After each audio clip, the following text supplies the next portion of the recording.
Shalom. This is Hadassah Batsayawan returning to you with the final part 4 of the 144,000 first fruits of Yahawah.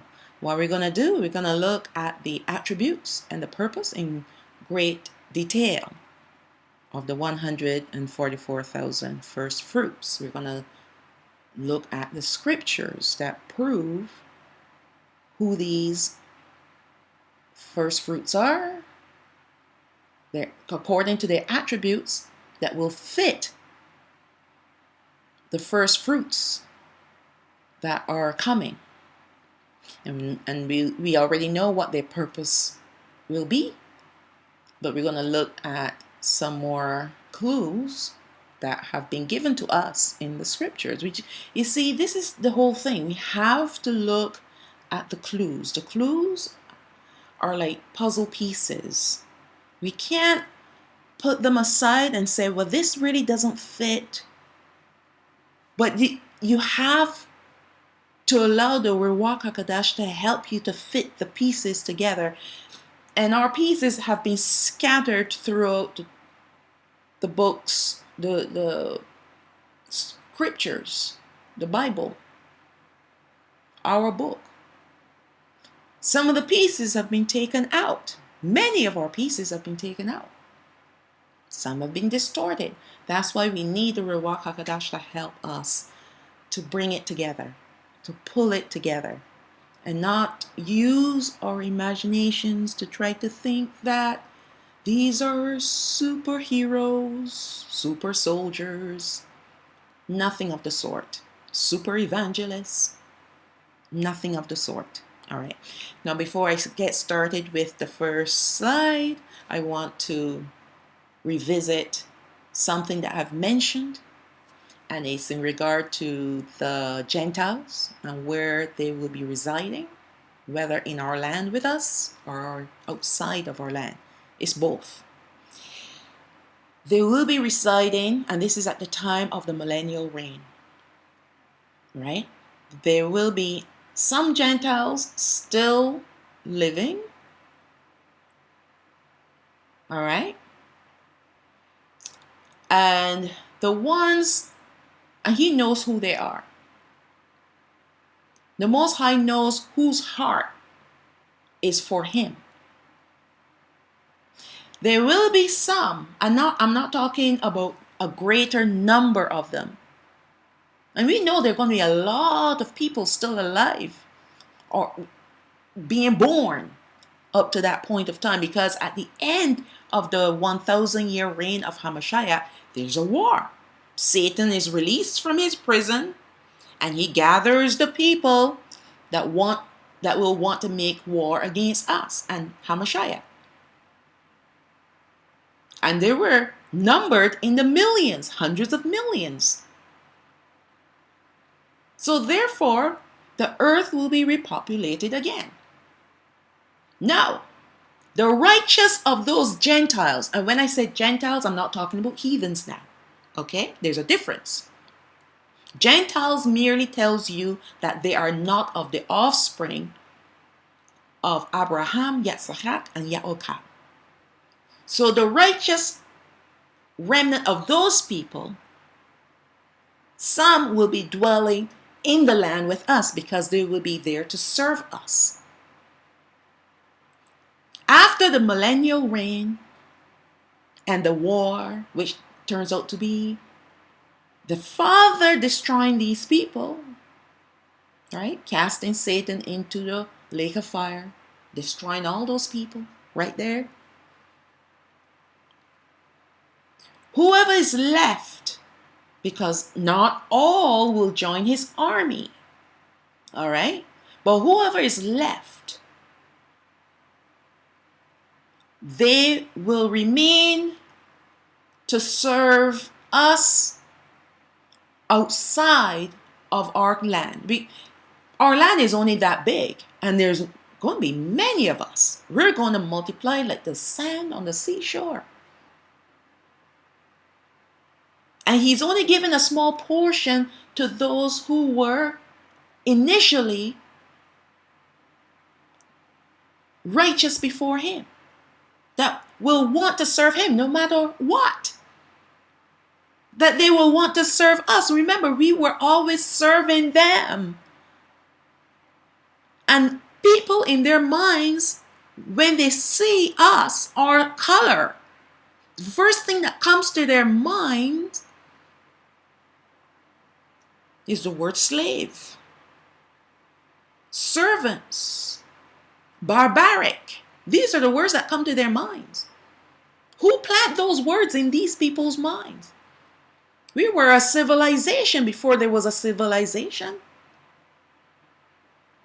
We built up this world, but it was stolen from us, which was part of our curse.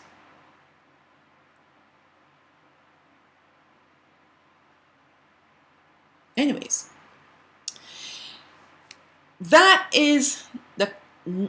it in a nutshell. That after the millennial reign and the new heaven and the new heavens and the new earth and the new Yahawah, again, only a select few will be serving us in our land, and the rest will be serving us outside of our land. All right? The land is predominantly ours, but a few will be given a part of that inheritance for their loyalty and their trust in Hamashiach. There will still be a few Gentiles that will turn their hearts to him, no matter how bad things get. During the tribulation, they're going to hold on to his word. All right? So that's why he said, don't have enmity against the Gentiles. If they have enmity against you, let them be. I will take revenge. Revenge is mine, says Yahawah. I shall repay. It is not our place to hate, because we don't know who we're hating. We might go hate the wrong person. And hate is a poison. Anyway, we're called to love. When Hamashiach came, he did not come with hatred on his tongue. He came with the message of love. And he extended a little bit of himself to even the Canaanite woman, the woman from Samaria, although she was half, Yashrael and half something else. But they were considered outsiders. But she still called Yaakov their father.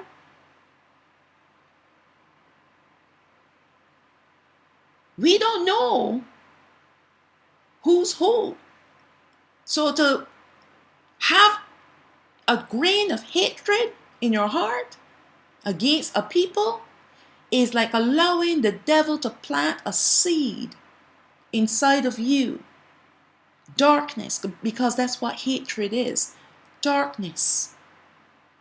And where there's darkness, right? He dwells, because that's where he lives. He lives in darkness. And you give him that pinhole size of darkness in your life, it will spread like gangrene, like cancer. So it's better not to hate. Leave them be. No matter what they say to you, no matter what they say about us, leave them be. We need to focus on the Most High. We need to focus ourselves to make sure that we're ready when he is getting ready to regather us. Satan will use them to distract us with his hatred and thoughts of violence. We're not called to be like that. No, we're supposed to be a unique people.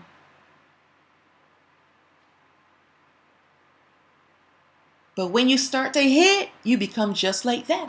Because they hate us first, then you want to hate them back. Where does it end?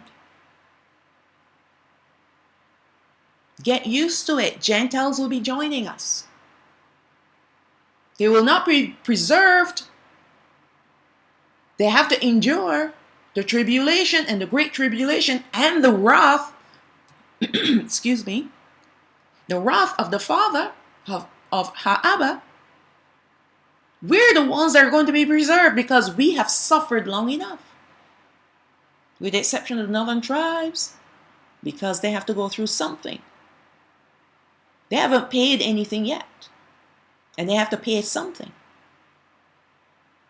They have to suffer something. Yes, they endure some slavery, but not to the extent that we, the Southern Kingdom, have been enduring, even up to this point of time. We're still enduring. Look at what is happening all around the world. All this hatred being spewed out against us. We are a hated people by many nations, but we're not supposed to hate them. Okay? So let's not hate. Let's start the lesson. Now we know who the 144,000 saints are and where they are coming from. Allow me to show you their qualities and the work, excuse me, that they will do. Now, let's do a little bit of a refreshment here. We know that there are 144,000 first fruits selected and redeemed from men. Okay? They've been redeemed from the righteous remnant, those who have allowed themselves to be groomed by the Ruach HaKodesh while they were in captivity. Many people are still waiting for the wilderness to get this done, to get themselves right, to get their act together. Not going to happen for the Southern Kingdom. The Southern Kingdom has been given every single tool they need to get it right, to get their act together.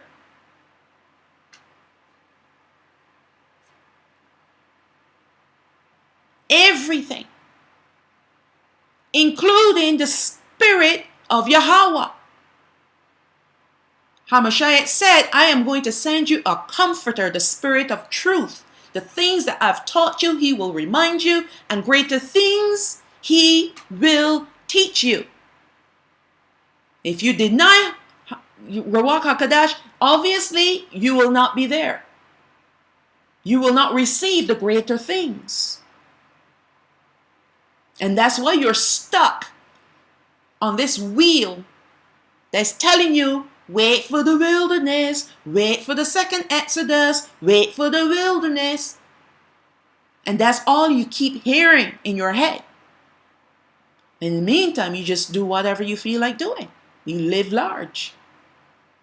Because you've got the wilderness to get it together. Well, wait till you find out that's not so for you.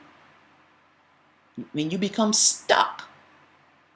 The Northern Kingdom, they're coming from a totally different area altogether. And anyway, the Father will not permit the Southern Kingdom to mingle with the Northern Kingdom. He will not. It is not the time. He's got to purge out the rebels, otherwise we'll be warring against each other. Remember, Satan will be cast down on the earth with his minions, his agents, and his other fallen angels, and all the demons, all the hordes of hell will be on this earth. And he could easily pit us against each other so that we will kill each other off. Because of the rebels amongst us. And that's why the Father, in his mercy towards us, is not going to allow that to happen. He's not going to cause us to be together just yet. He's got to get rid of the rebels first. And he's dealing with us one kingdom at a time. Now, those of the Southern Kingdom that are caught or left behind, they will have a chance to get it right. However, they will have to endure martyrdom. With the thought in their minds that at least I can live again if I hold on. if I endure the suffering that is coming to me, the persecution, the tribulation, many are going to be beheaded, slaughtered. The rebels and those that have changed their hearts and returned to the Most High. But he can't do anything for you now. He already told you what to do from the beginning. You refused to listen to him. You were waiting for a wilderness. Now what? You want him to just suddenly come and whip you up and get you? No. How are you going to learn your lesson? You need to pay the consequences for your actions.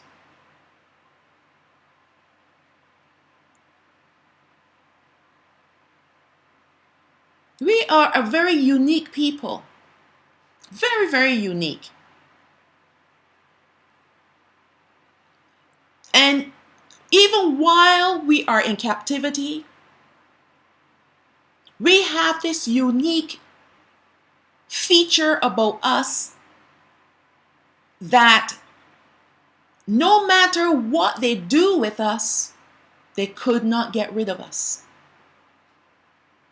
Do you know that Satan, from the dawn of time, have been trying to eradicate us, starting with Adam and Yahawah? Then he killed Chabal, which is Abel, the righteous. He's been trying to eradicate mankind because he knows that he knows that the garment that he once held, the light that he once had, will be given to man. To us, the righteous remnant. And he hates us for that. He hates us that we've taken his place, along with what Adam and Yahawah had. But I'll explain more about that later on. He hates us so much, right? Don't think that the things that are happening in this world has anything to do with people wanting to,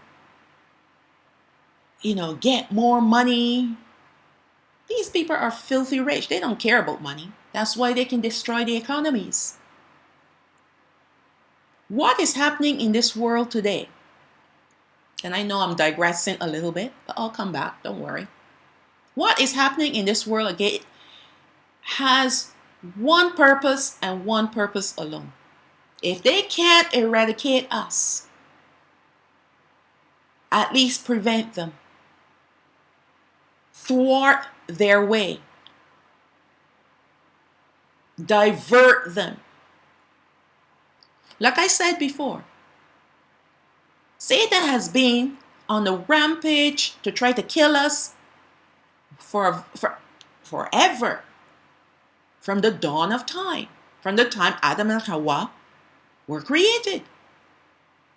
Why do you think? This is something that you need to pause and think about. Why do you think we were vaccinated as children? Those diseases, those childhood diseases never existed until they put it in our arms. They were trying to kill us, to cull us. But did it kill us? No, because we are a strong people. You cannot eradicate the Father's people. They poison us with their foods. They poison us now with their air. And now this last thing that they're trying to pull, they're trying to poison us. And many are falling prey to the lies and the deception. But if you are standing in the light and covered by the righteousness of Hamashiach, and you stand on his word, and you believe with all your heart, and you are walking in his ways and in his commandments, these things will not come near you. They will fall at your left side and they will fall on your right side, but they shall not come near you. Psalm 91. Know that Satan has been wanting to destroy you even before you were a twinkle in your mother's eye. Even before your mother was a twinkle in her mother's eye. And I can go on and on and on until we reach Adam and Yahawah. He's been wanting to destroy us. because he's afraid of us, not the other nations. See how easily he could pollute them? But he's afraid of us, especially when we get our minds right and we get ourselves in order with the Most High. He's afraid of us.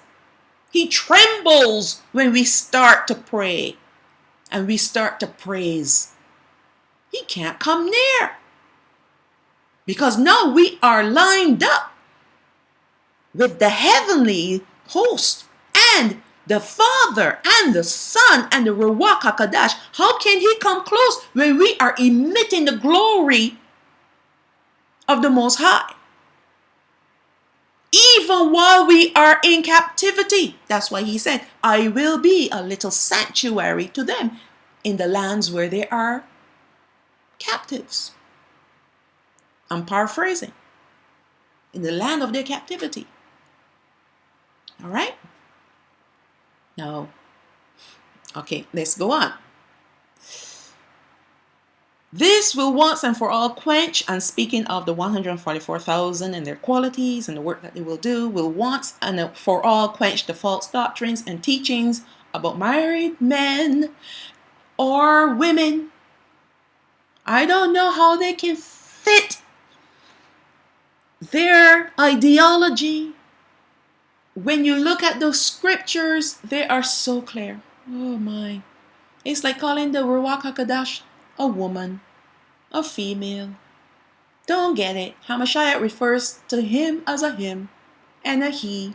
But the other camps and stuffs, the unpeoples, whoever they are, oh, Ruach HaKodesh has got to be a female. Don't know. Don't care.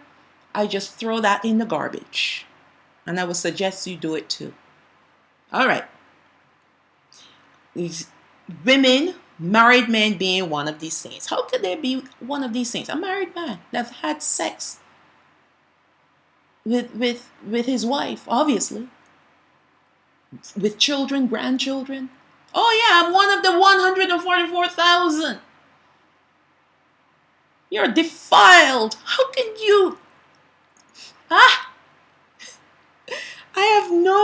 have no idea how they can wrap their brains around that deception. But they do, because they're deceived. They're not being led on and taught by the Ruach HaKodesh. They're being taught by other spirits, but not the Ruach HaKodesh, and they don't follow the word of the Most High. There's no disproving the truth, but if you take the word out of context, then you can make lies seem like truth.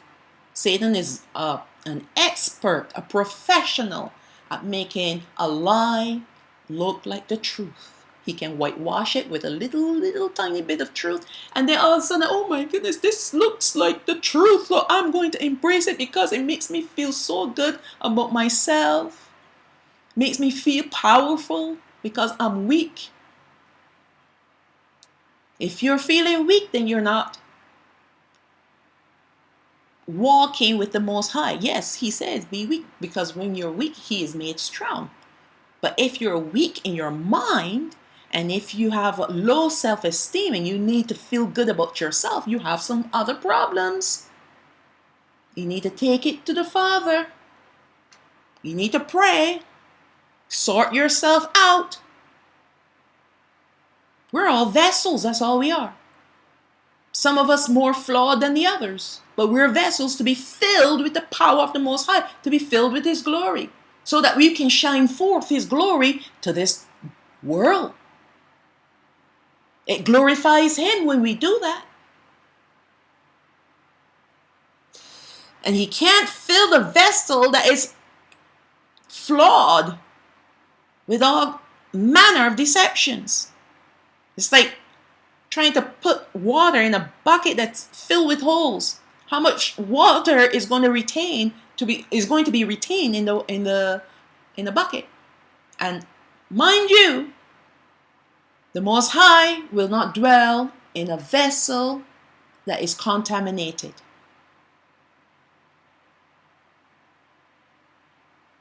And if you're already contaminated, He's not going to pour His glory in you.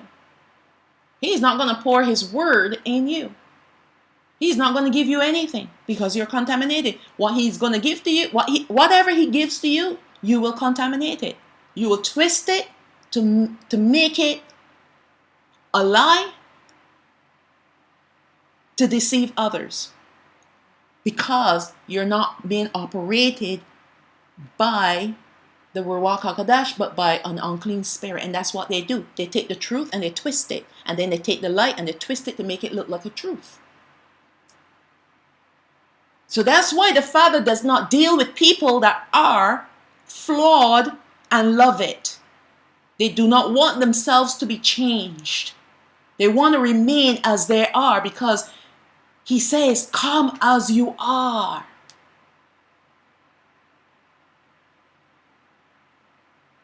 They quote that and think that they don't need to change anything. He is accepting, no matter how flawed you are, he will accept you.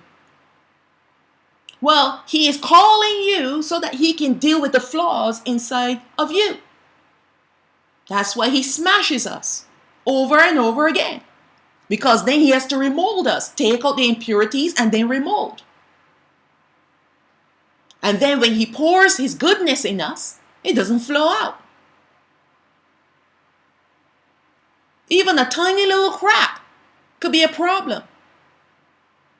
So he breaks us and then remolds us, breaks us and remolds us, because every time he breaks us, he's removing more and more impurities, the flaws, and then he's remodeling us.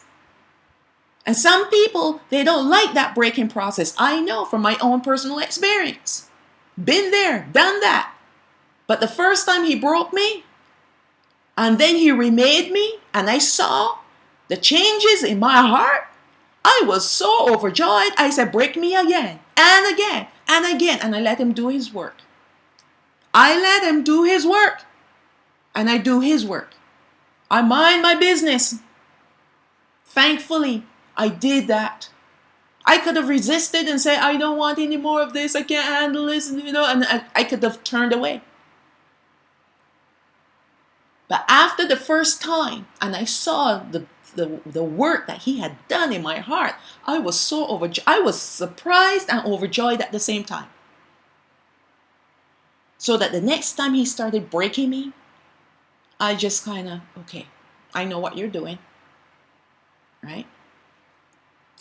All right, let's move on. I'm not trying to make it take on, speaking of the word, I'm not trying to make the word take on a different form so that it would match what I am saying. For example, some women believe that they are part of the 144,000. Right? But I'm not trying to make that a lie. They think it's a truth and I'm turning it into a lie. What I'm doing is I'm going back to the scriptures and proving to you that it is a lie. Based on the word, it is a lie. It's not my own theology. It's not my own theology. No, it is the word itself. The problem with this fact that they are women and not men, because it states clearly. And that's their statements, and then their supporting statements to prove to you, if you are reading correctly, that they are men, not women. But some of the false teachers have worked the words within Revelation 14:1-5 to mean that it does not necessarily mean men, but it can pertain to both men and women. Yes, I know sometimes when the scriptures speak of men, it's encompassing both genders. But not in this case, because it says clearly, because they were not defiled with women. All right, but let me carry on. They also say that virgin does not mean someone who has not had sexual intercourse, but rather someone who refrained from worshiping pagan gods and kept themselves pure by worshiping the true living Yahawah. Yes, that could be true as well. In certain parables and in some scriptures, virgin can mean a person who has turned away from worshiping pagan gods and worship the true living Yahawah. We know that was the case with the 10 virgins, all right? The 10 virgins, 5 were wise and 5 were foolish. Yes, they set their hearts to worship the Most High. And I don't want to go into that scripture, but yes, that in that case, yes, the virgin there means that they have not, they were not worshippers of pagan gods. But yet 5 were wise and 5 were foolish. I know some people, there's some doctrines out there, and I will put it out there, that believe, that teach, actually, there's some camps, Hebrew camps. Forget about the Gentiles and what they teach. I could care less about what they teach. Unless you are part of the 12 tribes or the 2.5 tribes in this day and age. And I'm dealing with them specifically, but later on, if someone from the other 9.5 tribes is listening to this, it's pertaining to you too. But if you're caught under these Gentile religions, well, you just need to get yourself out, first of all. But I'm addressing the camps, the Hebrew camps, that are pushing this stupid lie, this foolish deception that Miriam had intercourse with Yahawah, Joseph, and that the Messiah, Hamashiach, was born of the two of them.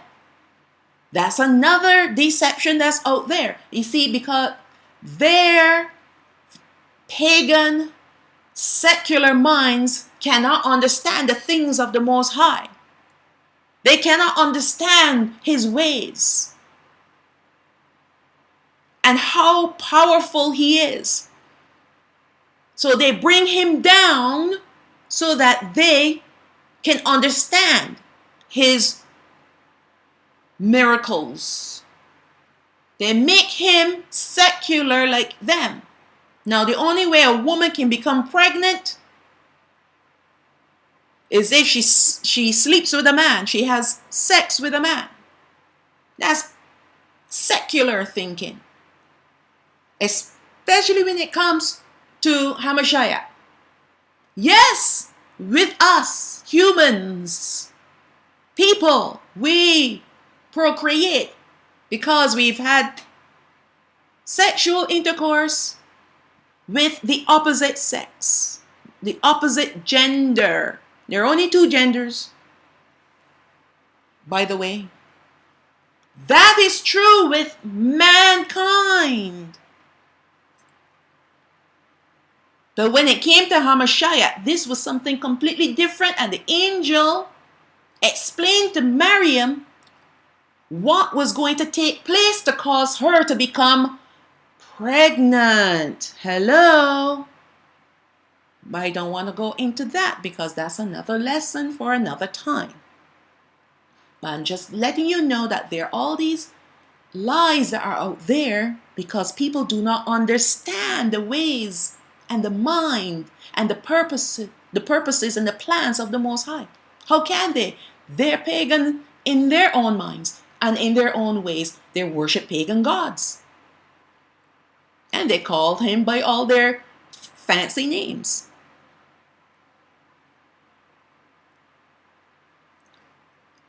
The defiling with women, which is a dead giveaway, is spiritualized, to me, tainted doctrine. All right? These false teachers can and will spiritualize anything to make it fit within their false teachings, within their own the doctrines that they've created, the doctrines of men, the doctrines of devils. Satan has his doctrines too, you know. And this is part of it. Now you see why this is all very troubling, especially amongst our people. They're taking obvious words and spiritualizing them to make them match their erroneous and highly dangerous teachings, their narratives. All right? The words are clear within the verses. Virgin was explained within that same breath to mean that men that have not been defiled with women. To add more to this meaning is absolutely wicked, because the Spirit of truth is not speaking to this person or through this person, neither is he dwelling within them. How can he be? He doesn't dwell in darkness. And when I say darkness, I'm talking about evil wickedness. He doesn't dwell where there's wickedness. So let us look more at the attributes of these amazing 144,000 priests that will be appearing soon. Revelation chapter 14, verse 1 to 5. Now, what people have done when they're teaching about the 144,000, they just go to this verse and then they expand with nothing else. Now notice, this is the last part of this lesson, and this is the scripture where the 144,000, along with the fact that they were numbered earlier, all right? This is where I am at right now. I started from the beginning in part 1, starting from the book of Yahawah, Exodus, and now I'm in the New Testament, the book of Revelation, where they are being mentioned, because by now you have clarification as to who they are and where they're coming from. Okay. And I looked, and lo, a lamb stood on Mount Zion, and with him 144,000, having his father's name, Yahawah's name, written in their foreheads. And I heard a voice from heaven as the voice of many waters, and as the voice of a great thunder. And I heard the voice of harpers harping their harps, and they sung, as it were, a new song before the throne, and before the 4 beasts and the elders. And no man could learn that song but the 144,000 who were redeemed from the earth. Now notice, the person that has translated this do not say who the 144,000 are. They do not call them saints. They did not call them saints. They did not call them priests. They left out the word after the 144,000 on purpose. And that's why people are filling in the blanks with their own interpretations. All right? Verse 4. These are they who were not defiled with women. They have not had sex with women. For why? They are virgin. They were born virgins, and they remain as virgins until they were redeemed to the Father. These are they who follow the Lamb wherever he goes, because they're like him. These were redeemed from among men, being first fruits unto Elohim and to the Lamb. Let's go. Going back to Yahawah, the book of Exodus, Numbers, Bamadabar, when the Most High spoke through Masha to the children of Yashrael, he's looking for the first fruits of the womb. Don't forget those words. So these are the first fruits unto Alahayam and to the Lamb. Verse 5. And in their mouth was found no guile. Tell me one person on this earth that does not have guile in their mouth. Meaning they lie or they, say something that is inappropriate. We're facing demonic temptations and influence all the day long and even all the night long. There's no one with the exception of Hamashiach who could have fulfilled all of these attributes. And that's why I said they are like him in every aspect. There was no guile in their mouths. For they are without fault, meaning sin. Show me another person besides Hamashiach who has been born without sin. Adam and Yahawah, they committed the first sin. And ever since then, every single man, every single woman, well, they weren't born men and women, but every single child that was born in sin. Even though they did not commit anything as yet because they were little babies. But they were born with a sin nature, in other words.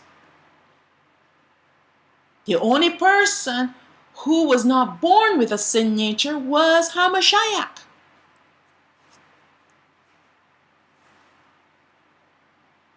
If he was the product of Maryam and Yahawah, he would have had a sin nature. But he was not a product of Maryam and Yahawah and Joseph. He was not. He was planted in the womb of Maryam. She was just a surrogate mother. He was planted already, an embryo, in her womb.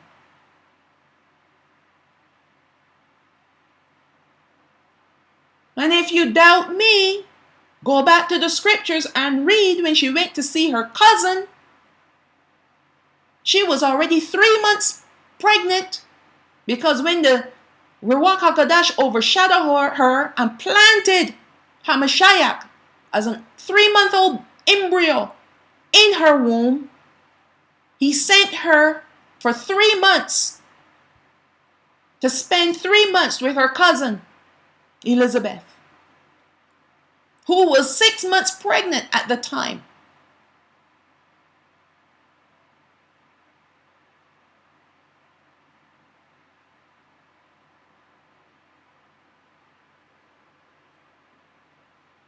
And when Elizabeth reached her 9th month and Maryam left, she was showing because she was 6 months pregnant by that time. She was. I know some people say that there's 6 months between Yahawahanan, which is John the Baptizer, and Hamashiach. It was 3 months, not 6. She was already showing. And that's how Yahawah found out he was engaged to be married to her. Betrothed. And when he found out that she was big with child, that's when he decided, I'm going to put her away secretly. But then the Most High spoke to him in a dream and said that the child is of me. And that's why he kept her.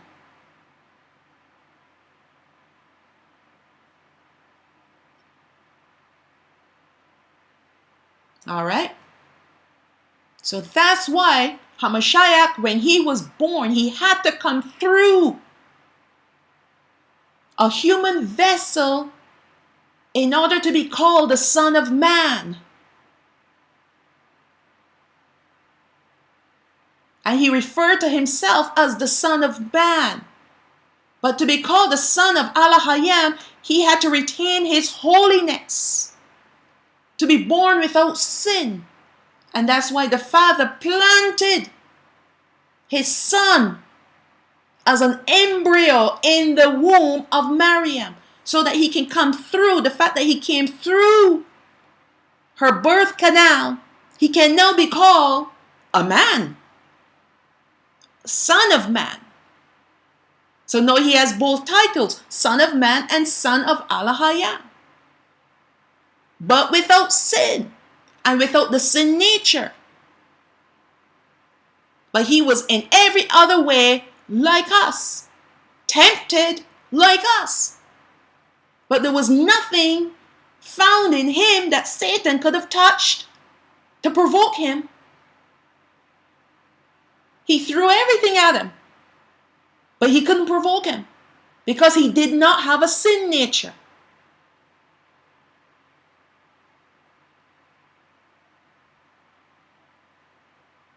Okay, let's move on. That's a little tidbit for you.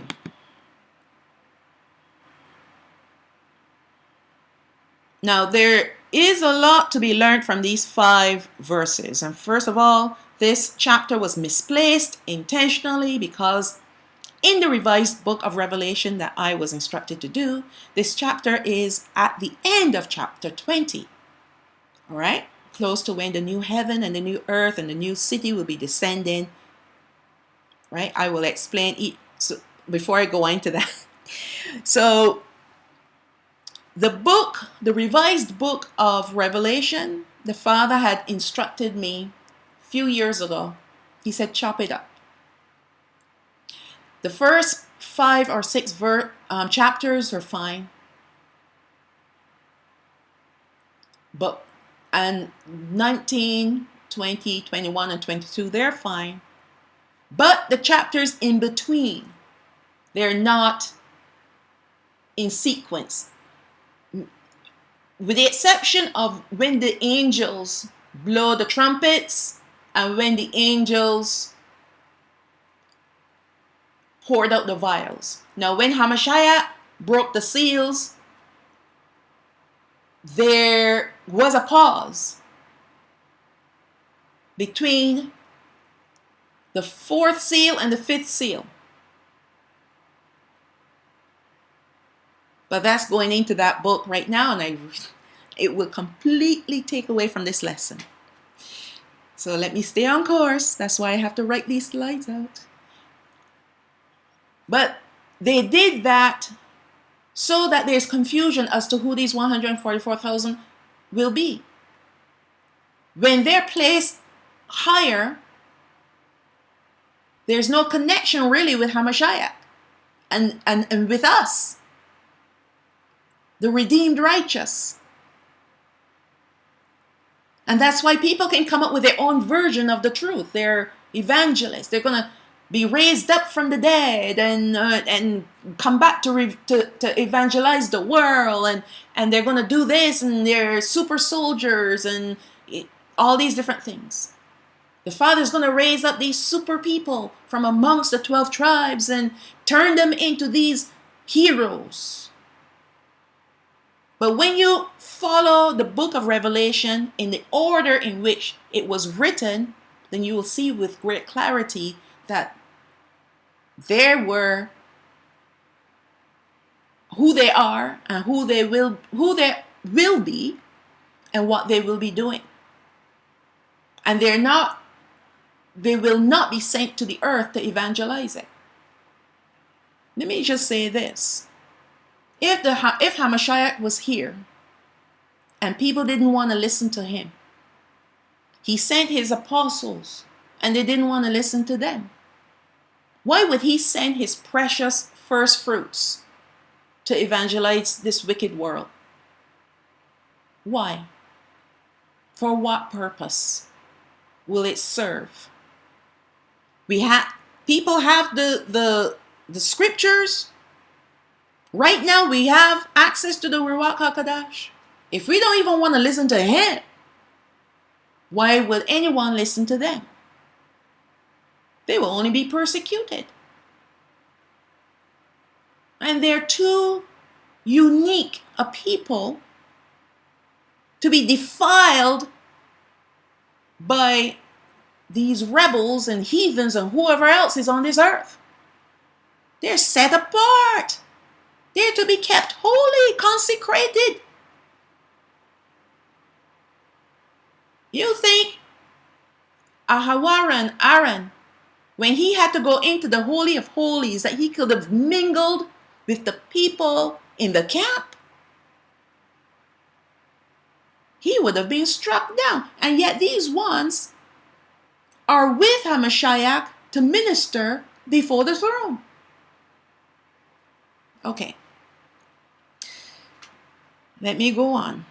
Now I will explain each verse to you, and you will see for yourself the attributes of these 144,000 priests to be. Verse 1. And I looked, and lo, a lamb stood on Mount Sion, and with him 144,000, having his father's name written in their foreheads, written on their minds. First of all, you have to ask yourself, where is Mount Sion? Where is that place? Al-Hayam only deals with mountains. That is why mountains were very significant in the Bible. The Garden of Eden was on a mountain. Where he put Adam and Hawa was on another mountain. Sawath, their son, and subsequently all the different righteous ones, not Cain, he went down to the valley where he and his people, his children, hung out with the fallen angels. But Sawath and his children stayed on the mountain where the Most High placed them. And they were instructed never ever to go down from that mountain. All right. Today, no one can determine where Mount Sinai or Horeb is located. It may not even be here on the earth. Just like the Garden of Eden, it's not here. It was taken up from the earth to preserve them for the righteous remnant of Yashrael. And will be returned to the earth. And I'm speaking specifically of the Garden of Eden, not Mount Sinai. All right? And the Garden of Eden will be returned to the earth at the time of the millennial reign of Hamashiach.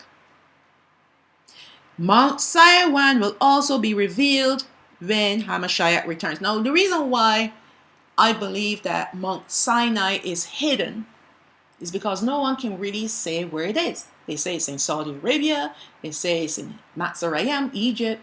No one really knows where it is. Some people, they show this rock that was split.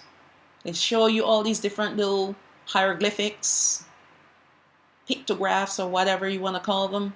They show you these altars that could have been where they worshipped. But they were instructed not to build an altar.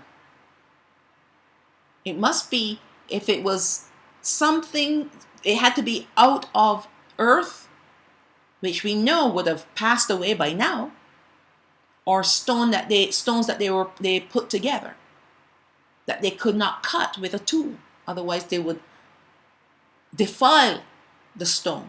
It had to be stones that they collected and placed together. Now, there were other nations all around Yashrael, the people, the 12 tribes, as they were going through the wilderness. There were always other peoples. That's why he warned them not to marry into their people, their nation, because they will be defiled. They'll be drawn to worshiping their gods. So they also too were sacrificing. And they weren't always sacrificing animals. They were sacrificing their children.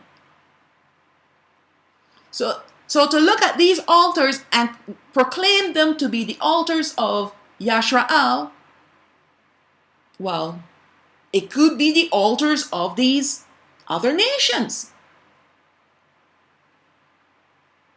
They see the top of the mountain that it was all blackened.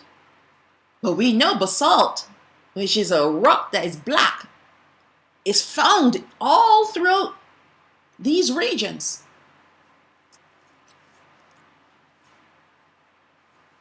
So I am not convinced that that mountain that they claim is Mount Horeb is Mount Horeb.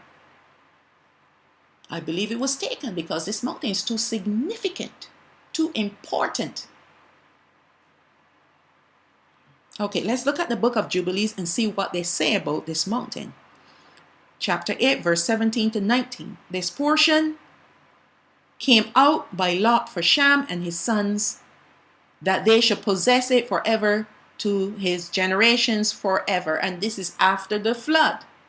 The three sons of Noah divided up the land that was left back, and they determined who would receive which portion of the land. Verse 18. Noah, which is Noah, rejoiced that this portion came out for Shem and for his sons, and he remembered all that he had spoken with his mouth in prophecy, for he had said, Blessed be Yahawah al-Hayam of Shem, and may Yahawah dwell in the dwelling of Shem. Verse 19. He knew that the garden of Odan is the Holy of Holies, and the dwelling of Yahawah. And Mount Sinai is the center of the desert. And Mount Sinai is the center of the navel of the earth. These three were created as holy places facing each other. Now, do we see these three places? Garden of Odan is not here. And like I said, Mount Sinai is hidden as well. And Mount Sinai is also hidden. They are all hidden. I know some people will say that Mount Sinai was in Jerusalem. We really don't know. The topography of the land has changed so much because of earthquakes, and we also know that the Most High, the precious things of His, He removes from the earth. He does not leave them behind for Satan and his people, his fallen angels, his agents to come and defile it, because they will turn it into something wicked. Because they know there's power in this place. Because these demons are looking for portals. And that's why they set up themselves in various places on the earth. Because they are trying to create portals so that other devils can come through. And because anything that belongs to the Most High, there's power attached to it. So he said, no, I will not allow you to defile what belongs to me. So I'm going to take it off the earth. Now, these three places are very significant. The Garden of Odan is the sanctuary of Yahawah and His Holy of Holies. And I believe the Garden of Odan was created to look like the tabernacle that's in heaven, which Masha saw,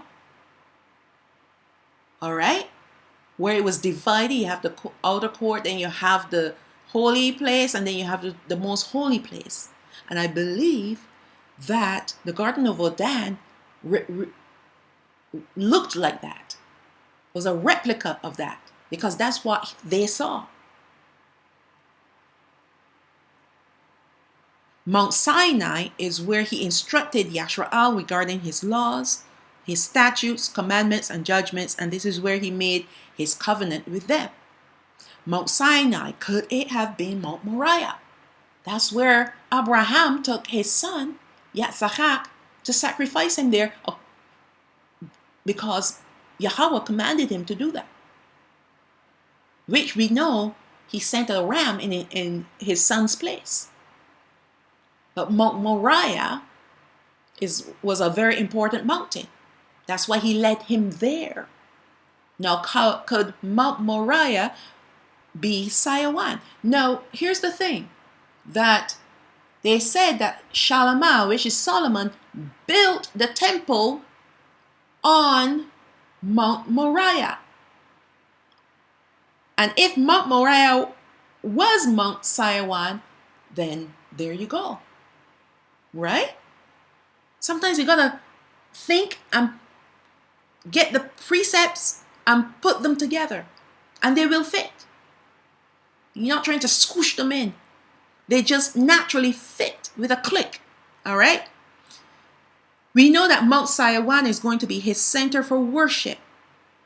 This is where the tabernacle of Al-Hayam will be located. So this is what's going to happen when Hamashiach returns. He's going to split Mount of Olives, and he's going to raise up the middle and turn it into a plateau. It's going to be like a plateau, and that's where he's going to establish his tabernacle, and that's where worship, true worship, will be reestablished, and his kingdom will be flowing from there. And that's where we will all be dwelling. And around the areas of, because this is his tabernacle, but we'll be dwelling around it and also serving him in that place. And that would be Saiwan. Yes, it will be. He speaks often, and Saiwan, by the way, is Zion. He speaks extensively of Saiwan because it's coming again. Now, whether he's going to restore Mount Horeb and Mount, what's the other one? Mount Horeb, I don't know that. That we don't know. Does he need to do it? No, he doesn't, because the laws and everything that needed to be done, were given. He descended upon that mountain. No, he takes it away. Just like the heaven and earth, they're all going to pass away. They've done their duties. So now he just removes them. All right? So the Garden of Odan, which is his sanctuary, will be established upon this Mount Saiwan. All right? And that's where the worship is going to be coming from to cover the entire earth. This is where the whole earth will be at peace for 1,000 years. Satan will be bound and sealed. He cannot speak. And there will be peace on the earth for 1,000 years. People will have a chance now, one last time, to choose righteousness, because they will see Hamashiach. They will be encouraged, strongly encouraged, to come and worship him. And if they don't, then he will cause the rains to stop. And if they still insist on not coming to worship him, this is the Feast of Tabernacles, by the way, Zechariah 14. He will cause them to melt where they stand. He's going to give them a warning, then he's going to just destroy them. Because everyone must come and bring their offering to him on Mount Saiwan, where his tabernacle will be established, where his Holy of Holies will be established. This is where he is going to dwell. And this is where he will be amongst his people.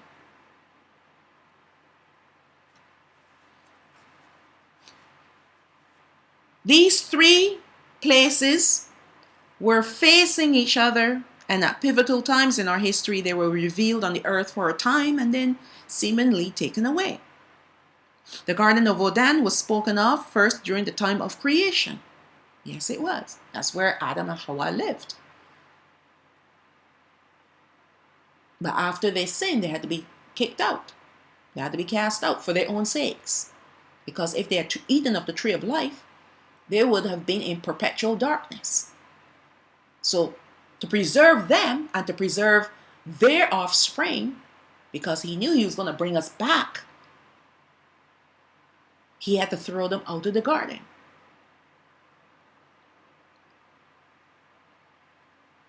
Mount Moriah could have been Mount Sinai. Where is it today? Taken away, just like the Garden of Eden. Mount Sinai was spoken of when Masha saw the burning bush. Right? They all seem to have disappeared. Or were they taken away and hidden?